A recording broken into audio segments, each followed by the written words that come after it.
Hola, hola, and buenos dias, GNGs. My name is Trekkw2ks, and welcome to Weekend Crypto, brought to you here on the Gentleman of Crypto Network. If you don't know, the basic idea is I cover crypto-related news events that happen between a Friday and a Sunday, pop it out 08 on a Monday morning, and hopefully something that I said gets you to think or at least question what is going on in this space, because I filter these stories down or out by just totally throwing out a lot of the price talk stuff, pretty much all of the price talk stuff.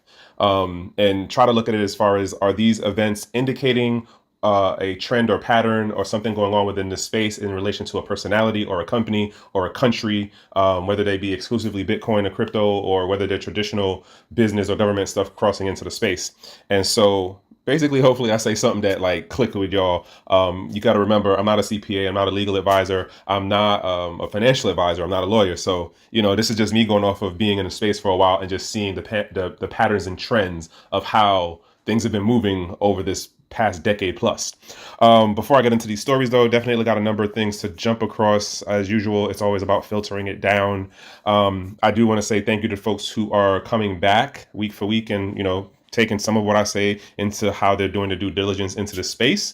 And I do appreciate that. I also want to say thank you to the lurkers who are out there. I appreciate y'all for just, at least looking, right? And then for the folks who actually interact with me on the live sessions, I appreciate y'all. Thank y'all. I'm gonna try to figure out something in another couple of weeks that hopefully will get a little bit more interactive. I don't know. Well, I can't say nothing just yet, just on the end of, I'm still trying to work it out. Because like I've been saying, like there are other stories that come across my radar, and sometimes it's not directly crypto, but it does indicate some things in relation to crypto. And so that's one of those other things I want to throw out there. And yeah, just thank y'all for like coming back. And for the new folks, thank y'all for taking the time to even bother going past the 30-second listening part on this. I do appreciate. All right, so let us jump into these stories. All right, so here we are on the first story, and it is Bitcoin's first zero-knowledge light client seeks to drive innovation. Now, at first I was like, oh, wow, like there's some new kind of client thing that we're working out. Like this is going to be dope. Like, is it Bitcoin? All right, bet. It's on the Bitcoin blockchain. But as you read into the stories, as I tell y'all, you got the clickbait titles. I did the clickbait title with the thumbnail. I'm not even going to cap with y'all. Like, I'm going to get into the article, too, that covers the two things that I wrote in the thumbnail and clarify. But the point being is that some of the stuff isn't what you think for how the title of an article might be. So here you have it. In general, zero knowledge is the future, says Zero Sync founder. But Bitcoin is infamously slow to change, right? All right, so we all know that. Yeah, right? So a Swedish nonprofit working on the world's first zero-knowledge light client for Bitcoin has reached a major milestone towards bringing zero-knowledge proof to the most valuable crypto network. ZeroSync's verifier for the Bitcoin network block headers makes it possible to build a ZK-proof-based light client for the network, the first step in a roadmap of permissionless innovation, according to the project lead, Ruben Linus. In the near time, a light client might let you run a Bitcoin full node on, say, a mobile phone, but that roadmap includes a secondary layer protocol on top of Bitcoin that can bring tokens, such as stablecoins, to the Bitcoin network, along with 20 to 50 times through output increase without requiring any sort of fork. So I'm gonna stop there as far as the reading goes and just start hitting y'all with the thoughts on stuff. So this sounds cool on at first listen, just off of that, like, oh wow, we're doing something with Bitcoin. But then when you dig into the actual what's being said in the rest of the article, where they get a little bit more into the how this works. First, let me say what caught my ear first was, oh, wait a minute, you want to add stablecoins into the Bitcoin network? I don't know if I'm really feeling that, because now it opens up the question of, well, what is your consensus mechanism? Is it going to be proof of work? I highly doubt that, because if you're doing the zero knowledge proof stuff, you're over in the Ethereum ecosystem, which means you're proof of stake, which means you're arguing for greener energy sources, blah, blah, blah, right? The whole green wave movement. So that right there is like kind of tingling in the back of my head. I'm not saying this doesn't mean that the technology won't have some level of innovation to it and won't be able to add something in if the community does adopt it. But there are definitely some not contingency, but there are some points of conflict which are brought up in this article a little further down. Like they bring up the part about how, like, for what zero knowledge proof is as the name in the ecosystem, it's different projects using different variations of zero knowledge proof. And so it's like, well, what proof are y'all even gonna decide to go with on your own within the Ethereum ecosystem, let alone what you're over here trying to bring into the Bitcoin protocol? Like, you don't even know what the best one is for y'all. And if you do understand some of how zero knowledge proof works, it's not about having all of the data. Well, at least in ZK snarf kind of stuff, and what's the other one? The ZK EVM, where it's not about having all of the data go on chain, even if you're hashing and all of that stuff. So like, it's different variations. The point being is that this is happening. The article is a little bit longer. I will say that you can definitely follow up on this on your own, because the link will be in the description. Do remember, as I say, that sometimes these articles get changed. Remember, we're on that 24-hour news cycle. Something gets pushed out, somebody complains to an editor, and then like they update, take out some words, or they might just drop the whole article. So link will be in the description for this if you are looking to follow up on it. Do understand that arguably this could be a plus, but I guess time will tell how this actually plays out for us going forward, because they don't actually have a hard time on like, oh well, we'll have this by like Q4 of 2024. That's not what they're saying, but they have some level of like, all right, we at least know that part of this tech can work for the idea that we have. So time will tell us how it works out. Jumping on to this next story. So this one kind of really got me. And at first, okay, if you've listened to me for any amount of time, like, you know, usually I'll make a clarification on like, I read the title and I thought a good thing. And then when I started reading more, it was like, oh, this is not what I thought it was. Same thing applies here. Brave partners with Trekkw2ks and Filecoin to advance Web3 privacy. So if you don't know who Trekkw2ks is Zcash. It threw me off too when I first, Zcash. When I first looked at the title of this, I was like, well, who the hell is Trekkw2ks? It's the official company is Trekkw2ks. What is it? Trekkw2ks Company, ECC. So let's go through these little TDR parts. So Brave, Zcash developer Trekkw2ks, and the Filecoin Foundation have announced a partnership aimed at bringing new privacy features to Brave browser. If you know about Brave browser as far as it being a search engine, like a Google thing, that's one thing. If you know about Brave as far as the BAT token and being a publisher, because you're somebody who pushes content on there, or you did the publishing thing back in the day, you know, King talks about that, Zay talks about that. I did that back in the day too. And then there's the other part of like you looking at the advertisement and that earns you BAT. So BAT, which is basic attention token, is the Brave token, right? That's your reward for dealing with the advertisements and how they targeted at you. And so this partnership has nothing to do with, quote, the marketing. This is about privacy, and Brave has a browser wallet now, right? So it's a wallet in your browser, and it can connect to different things. Here's where I'm kind of lost at. I'm going to read through a couple more of these highlights and then tell you where I'm lost at. So this is the other thing too. So where is it at? So Brave, Zcash, you know, for ECC and Filecoin Foundation have announced a partnership aimed at bringing new privacy features to Brave browser. Next up, the companies will tap into Zcash's protocol shielded transactions and Filecoin's interplanetary file system, IPFS. So this threw me off too when I read that, because IPFS is a whole separate thing on its own. It's one of the like OG decentralized data storage platforms. And so the way that Filecoin works, it is somewhat similar, but it is not IPFS's stuff. Just to throw that out there and make that clarification. It definitely threw me off when I read that. I was like, all right, I guess. But yeah, it didn't make sense to me just because of my distinction on it. So jumping into, where's the line that I'm looking for? Here it is. So actually, let me read the subtitle. So new privacy features from Brave browser, right? I told you the part about what the BAT is, the basic attention token. So jumping into this next little line here. In this case, ECC, which recently highlighted plans to make Zcash more decentralized and secure, will work with Brave to integrate shielded transactions with the Brave browser's built-in crypto wallet. This will allow users to benefit from private transactions when they store, send, and receive Zeke and other cryptocurrencies. So here's what I'm hearing. Hey, guess what? Our crypto wallet is going to integrate other blockchains, other cryptocurrencies. Here's the funky thing, though. When you were getting BAT, which is the Brave thing, you had to, if you wanted to offload it out of your wallet, you had to use Uphold. Uphold was the only partner that worked with Brave, because in the beginning, Brave didn't want to do any management for their token. So they weren't trying to do no self-custodial stuff themselves. And arguably, it did help keep them out of the legal waters with like the SEC or the CFTF or FinCEN and all the other, you know, money-hungry agencies. Arguably, it did help them. But here's the thing that gets me. If you already KYC'd with Uphold, what is the drawing line between you now having the Brave wallet? And I'm gonna be honest, I don't know the answer to this. I'm gonna probably have to like do some digging around myself to figure this out and what this means, because I haven't actually turned on the Brave wallet itself. Well, I haven't used it. So now the question to me, well, for me is, if you already have the wallet that holds the what's the word I'm looking for? That holds your BAT, right? That transfers out to the HOla wallet. Does that mean, like, arguably you're already sideways KYC to your Brave wallet? And unless I'm missing something, I probably got to reach out to somebody over at their team to get some clarity on what does this mean for Uphold, and what does this mean for the KYC stuff you already did with Uphold? Like, where's the break in the provenance of your transaction history or your connection to the BAT tokens, to Uphold, and to Brave? Because now, if you just turn on the Brave wallet, does that automatically link everything together? Then what are we talking about privacy with Zcash about? Like, if I'm making sense, say something in the comments, please. If I'm not making sense, I appreciate if you call me out on it. If you know something better than me about this situation, comments is always open. You know what I say. We don't delete, but we do keep receipts. And I like the pushback because it helps me sharpen my sword and how I understand this space.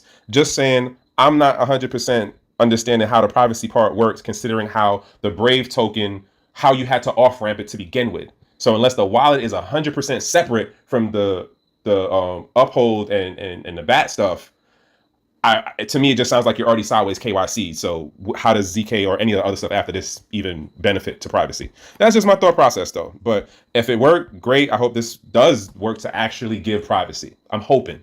Anywho, jumping on to this next story. So this one kind of got me, and I read it the wrong way the first time. I thought it said controversial, where it's actually conversational, right? So Microsoft unveils conversational ads, what it means for Web3 marketers. Yo, I feel like I'm at a point where I'm just getting very annoyed every time I read or hear something that says Web3, just from the understanding of like, well, it's really just a marketing buzzword, so you're not really saying anything when you preface it or frame it under the umbrella of Web3, right? At least in my mind. That's just me, myself, and I. Again, I'm not the expert on this. Just been around for a bit, seen how the space has moved. Just saying. So jumping into this, gets down into so here's something that I thought about too while reading this. And if you've been, following me on these Mondays, we're dropping these stories, you've noticed that I've done a number of stories or articles that integrate beingcrypto.com. And what I've noted is that there's a lot, well, pretty much, at least for what I've paid attention to, which is like the last 2 or 3 stories, is that it says promo above whatever the thumbnail image is for the article, which then gets me into this whole thing of like, a lot of these, or if not all of these, are paid placement articles. So I'm throwing this out as a caveat, as a do understand, do put these things in context, in that it is coming off of a news quote platform, but there's definitely pay for play as far as, hey, I need you to write an article about this. I need you to either write the article, or I need you to post this article about this product or subject that we want out there. And so yeah, I'm just throwing that out there as take all of this shit with a huge ass grain of salt. Bottom line. Other thing to note before I get into this, right? So the other day I was talking about that deal with Gilded and Bitwave or Bitwise.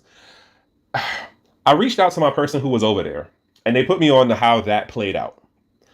I'm not gonna say what they told me, but I'm gonna say this: disappointed for sure on how it played out. But the other thing to note, especially when it comes to these different products, services, platforms, and even people, if I talk about somebody as a person or a company, unless you explicitly hear me say, like, this is cool, I endorse this person, I'm cool with this, or like, yeah, you should try this. And even in those cases, I am solely going off of my experience and information of understanding about that product, person, or thing, right? Take that shit with a huge grain of salt. Do your own due diligence and research. Do your own due diligence in like experimenting with the thing to understand its pros and cons. And I say that just because like I reached out to my person and then they told me how things had actually played out. And I was just like, damn, like that's not what I was expecting to hear. And so I talk about a lot of different companies, products, and peoples, and I don't want y'all to take it as though I'm endorsing something just because I mentioned it. Even if I say I use it, I'm still saying take that shit with a huge grain of salt. Because my experience is not guaranteed to be your experience, just as your experience is not guaranteed to be my experience. I just wanted to throw that out there because I was thinking about that after I spoke with who I know. And I was like, yo, I really got to like clarify that going forward. But all right, so jumping into this story right here. So Microsoft basically is launching a different type of ad model. That's bottom line of what this is. This is just another way to gather data as well as sell a product or service to someone online, right? So Microsoft recently has unveiled a fresh category of ads called Conversational Ads, with Bing Chats as the platform.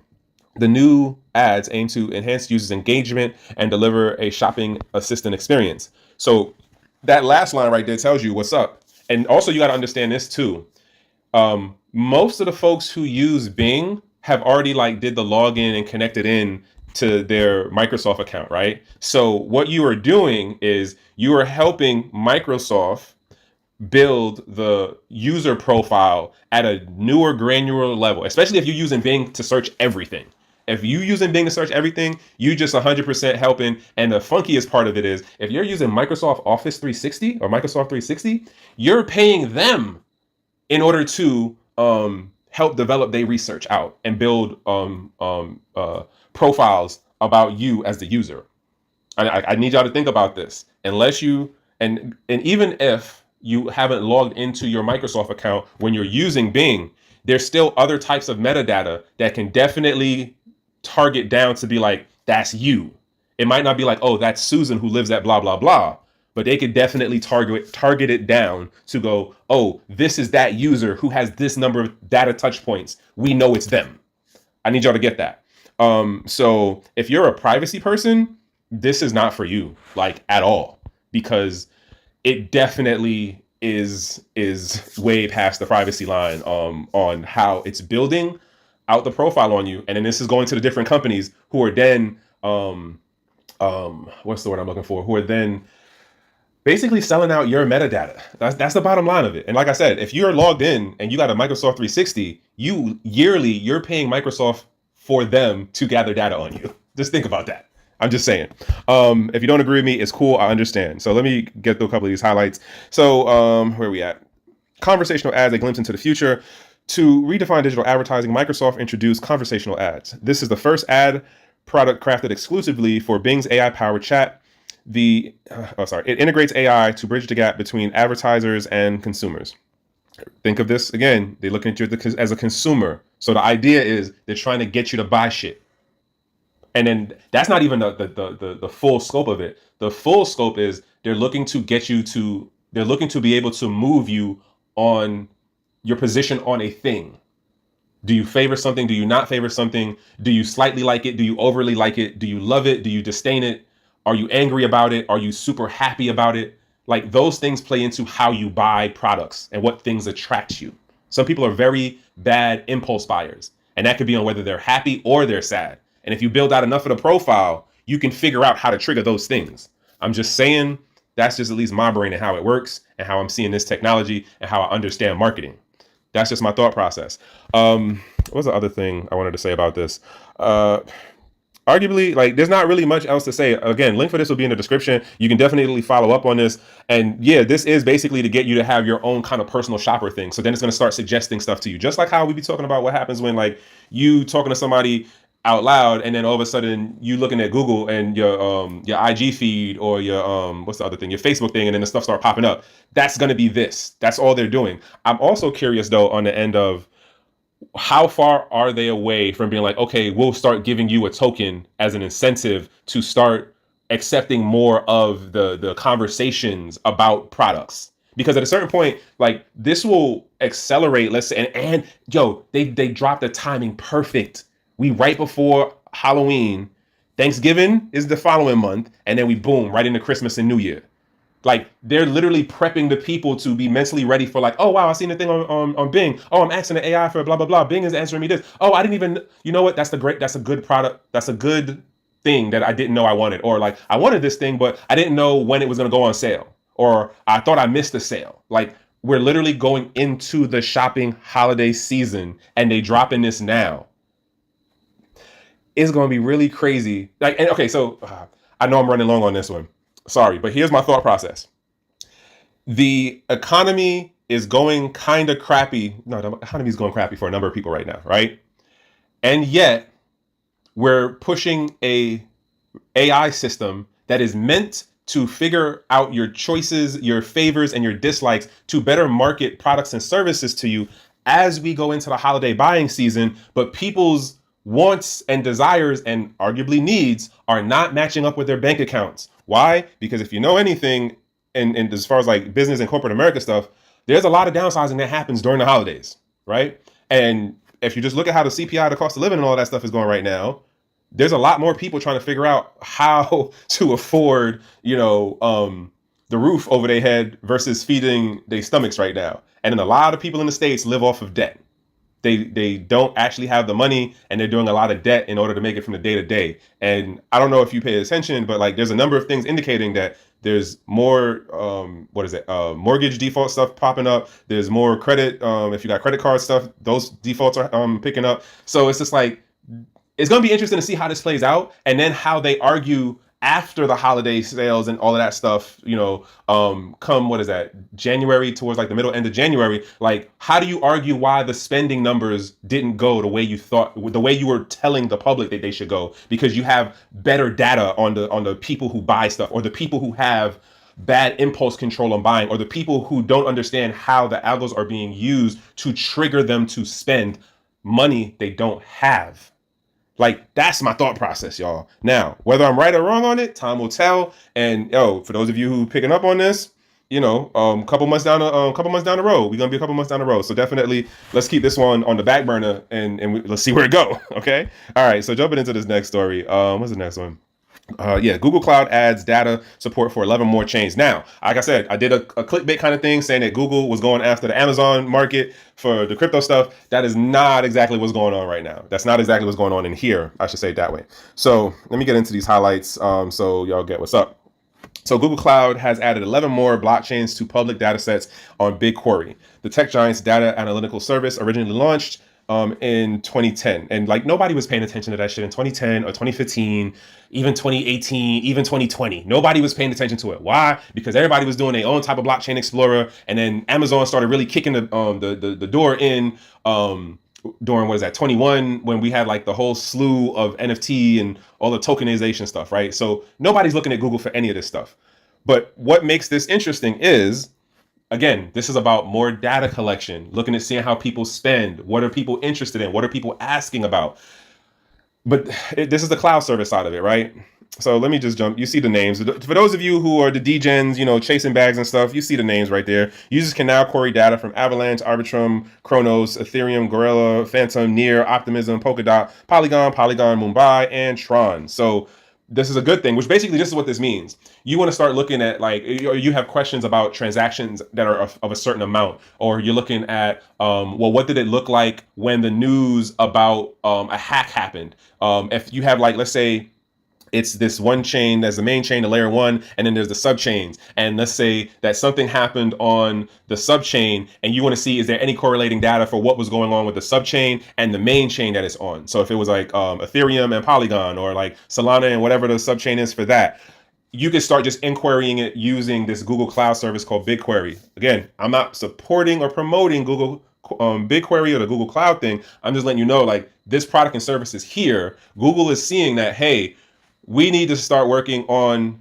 tapping into these blockchain datas. Because remember, this is more than one blockchain. So when people say blockchain, you got to ask them which one. Which one are you talking about? And so that's the thing to note about this. I'm not certain where this is going to go, honestly. Aside from, we all know that Google gives two shits about privacy. So it's just like, there's going to be a lot of digital footprint tracing and tracking to real world people stuff. And it's going to be interesting to see, like, how somebody games this to do something that, like, may be ethically or morally questionable. And it won't be an issue until, oh, wait, you made that much money off of it? No, that's not cool. That's not cool. It's not cool if a regular person does it. But I imagine that this is going to work in a very advantageous monetary situation, at least in a temporary, for Google Clouds. I don't know which way to call this one. Yes, this is an event, but I'm not certain. Because of the track record of Google, that's the only thing that just has me like, this is kind of sketchy and scary. But from a technology standpoint, as far as being able to have access to data, this is cool. This is dope. This is a push forward into that. But then there's that other part of, but it's Google. So I guess time will tell how this actually gets adopted by the different segments of the blockchain crypto community, as well as traditional TradeFi businesses and institutions, as well as other traditional tech and data companies. So time will tell on that, right? Jumping into this story here. What's kind of funny is that there was a story that I seen the other day during the week about the new Snap thing. So there's the new development tool set that Consensys is pushing out to make more modular tools of developing wallets, or developing the MetaMask wallet to be more modular, right? Meaning that it can be more custom to the actual user of that wallet.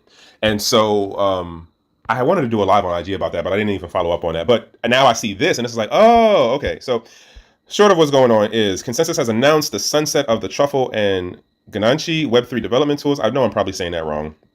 And so, where's the other part? And the blockchain developer is shifting its focus to MetaMask Snap and its software development kit. And like I said, the basic idea is that these are the two of the ecosystems that if you were a developer, you could use. And what Consensys, who is the company behind Infura and MetaMask, what they're saying is like, all right, well, we're going to develop a new toolkit and environment, and so we're sunsetting these out. So this is a story for my more techie dev folks.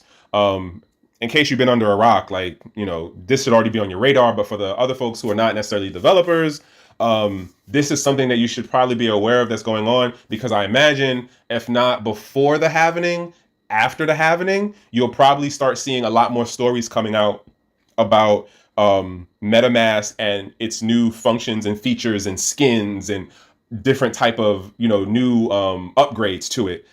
And a large part of that is going to be off of this new development platform and the SDK. I'm not going to run into the highlights stuff because I'm running long.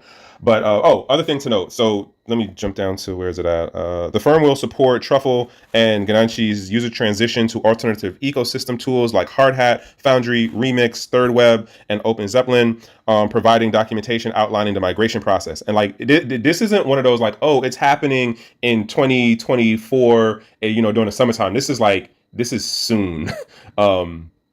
Where was it? This is not it's going to happen later. This is it's happening.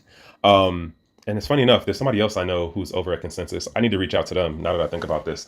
And so this is going to be, for the folks who are looking for the more newer, flashier things, that's what the Snap stuff is going to be. And this actually then shows that there's a new wave of developers that will come out of this new tool set. So arguably net positive for a new type of developers, new type of ideas, new type of wallets and infrastructure stuff to be built out off of this new Snap thing. As well as there's a level of, you will lose certain types of granular functionality not being able to work through Hardhat or Foundry or Remix. Third Web, I know somebody over there too. I got to reach out to them, come to think of it. But nonetheless, that's what's going on within the Ethereum space via Consensys and what they're looking to do. So yeah.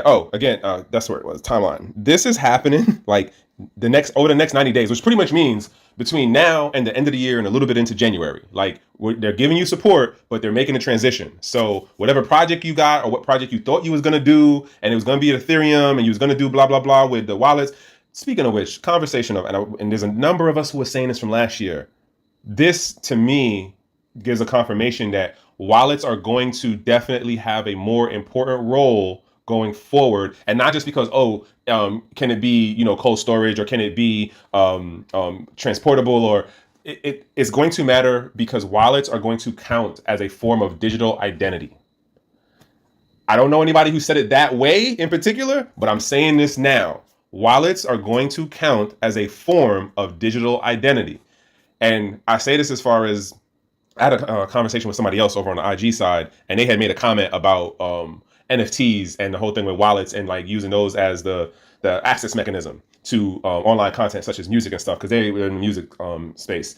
But I'm saying this to y'all as far as the wallets are going to be more and more looked at as a form of digital identity. Now, then you get into that part of, are we crossing your real world identity with your crypto wallet identity or address, or your NFT CID, which is content identifier. The point being is like, this to me is one of those like, okay, this is definitely the direction things are going to go for wallets. That's just my thought. I might be wrong on it. Again, I'm not a CPA. I'm not a lawyer. I'm not a financial advisor. I don't know your pockets. I also don't know the future. I just know when you start like looking at certain things and they start to look very similar, like patterns and trends, you put one and one together. Doesn't mean it's a guarantee though, because people are people, and we see how the space is going so far, let alone other things in the world. All right. So, where am I at? Do I want to do this? Yeah, I'm gonna do this one. So, a couple weeks back, there was an article that came out that said Russia is saying they will be cool with any country that is on their good list, and the CBDCs, aka what I call the blue dogs, that country has. This basic article here is talking about Russia's central bank paves way for nationwide adoption of CBDCs by 2025. Now, again, I did a clickbait title and said CBDCs internationally. Let me give you the subtext to why I said it or why I did the thumbnail like that. Because of the article that came out a couple weeks back where Putin was like, yo, if you got a CBDC, you cool with us? We're going to accept it.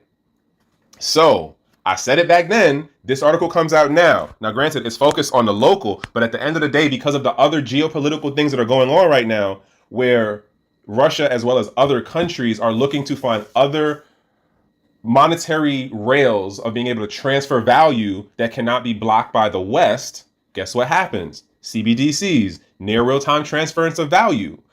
And I'm not just going to do it here locally in my country. I'm going to also have it work out for the exchange with other countries that I'm cool with who have the proper infrastructure, right?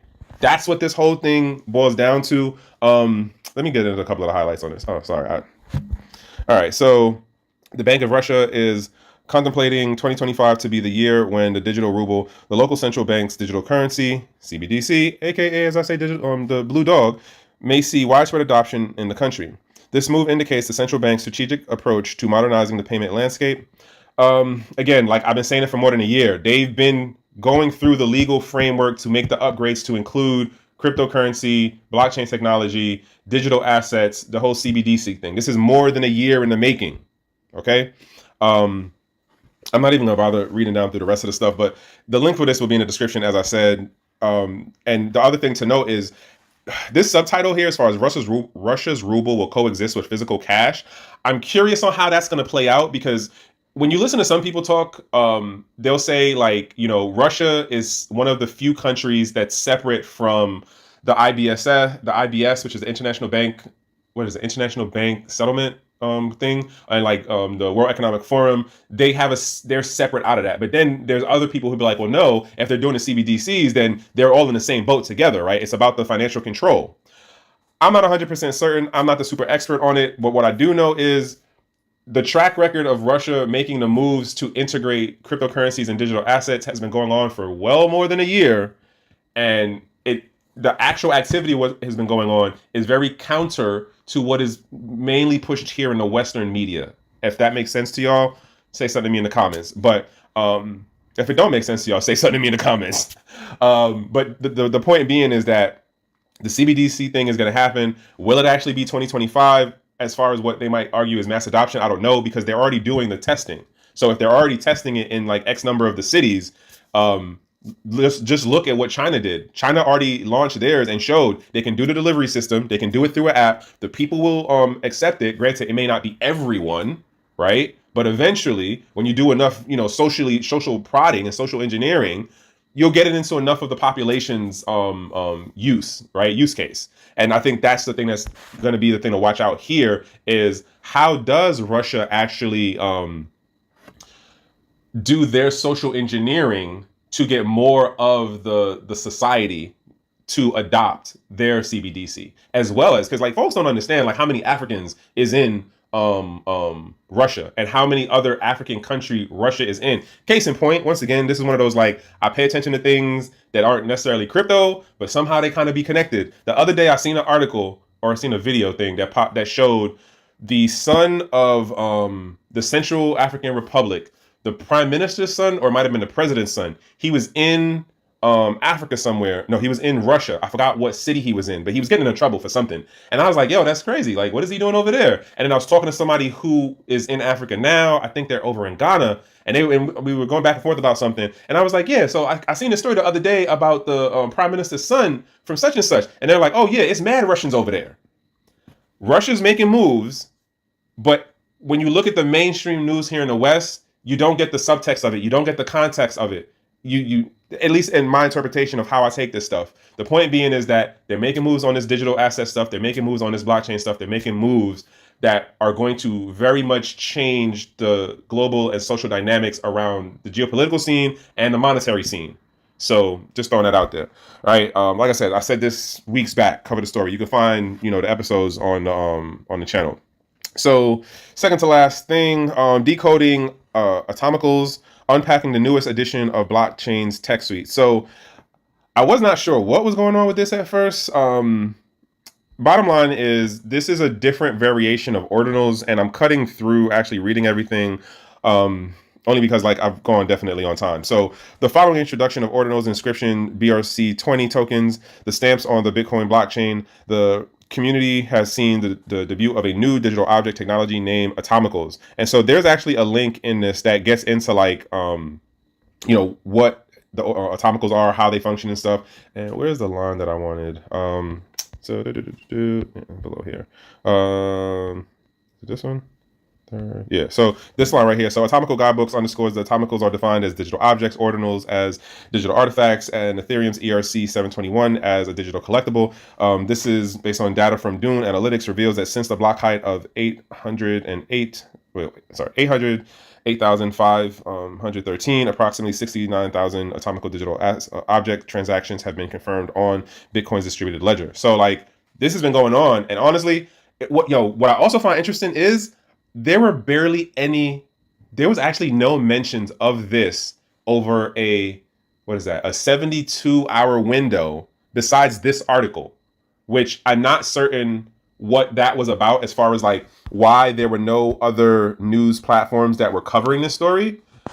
But I only seen it once in a 48-hour and then jumping back to a 72-hour window. I expect that this might start to pop up more. There's actually another story too about something else that was looking to be introduced to the Bitcoin protocol. But the point being is that we are, past 12 years. Bitcoin protocol is practically a preteen right now. And so it's going through its growth spurts, arguably.